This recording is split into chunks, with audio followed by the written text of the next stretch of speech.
अस्सलाम वालेकुम नाजरीन। हदीस नबवी है कि हुजूर अल्लाह सल्लल्लाहु अलैहि वसल्लम किसी अराबी के यहाँ मेहमान हुए। इसने आपकी बड़ी खातिर तवाज़ा की। वापसी में आपने फरमाया, कभी हमसे मदीने में भी मिल लेना। कुछ दिनों बाद अराबी आप सल्लल्लाहु अलैहि वसल्लम के पास आया। आपने फरमाया, कुछ चाहिए? इसने कहा, हाँ, एक तो ऊँटनी दीजिए माँ वूदज के, और एक बकरी दीजिए जो दूध देती हो। आप सल्लल्लाहु अलैहि वसल्लम ने फरमाया, अफसोस तूने बनी इसराइल की बुढ़िया जैसा सवाल ना किया। सहाबा ने पूछा, वो वाकया क्या है? आप सल्लल्लाहु अलैहि वसल्लम ने फरमाया, जब हजरत कलीमुल्लाह बनी इसराइल को लेकर चले तो रास्ता भूल गए। 1000 कोशिश की लेकिन राह ना मिली।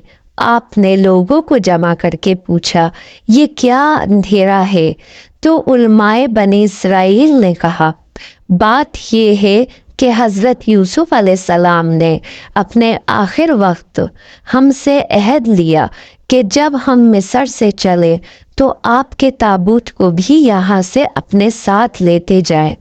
हज़रत मूसा अलैहिस्सलाम ने दरियाफ्त फरमाया, तुम में से कौन जानता है कि हज़रत यूसुफ अलैहिस्सलाम की तुर्बत कहाँ है?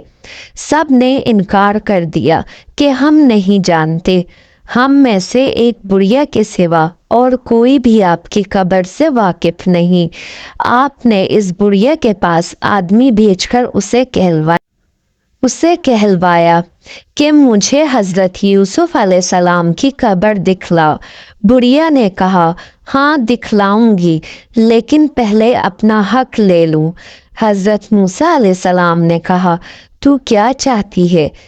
उसने जवाब दिया कि जन्नत में आपका साथ मुझे मैसर हो। आप अलैहिस्सलाम पर इसका ये सवाल बहुत भारी पड़ा। इसी वक्त वही आई कि इसकी बात मान लो, इसकी शर्त मंजूर कर लो। अब वो आपको एक झील के पास ले गई जिसके पानी का रंग भी मुतग़य्यर हो गया था। कहा कि इसका पानी निकाल डालो। जब पानी निकाल डाला और ज़मीन नजर आने लगी तो कहा, अब यहाँ खोदो। खोदना शुरू किया तो कब्र जाहिर हो गई। ताबूत साथ रख लिया। अब जो चलने लगे तो रास्ता साफ नजर आने लगा और सीधी राह मिल गई।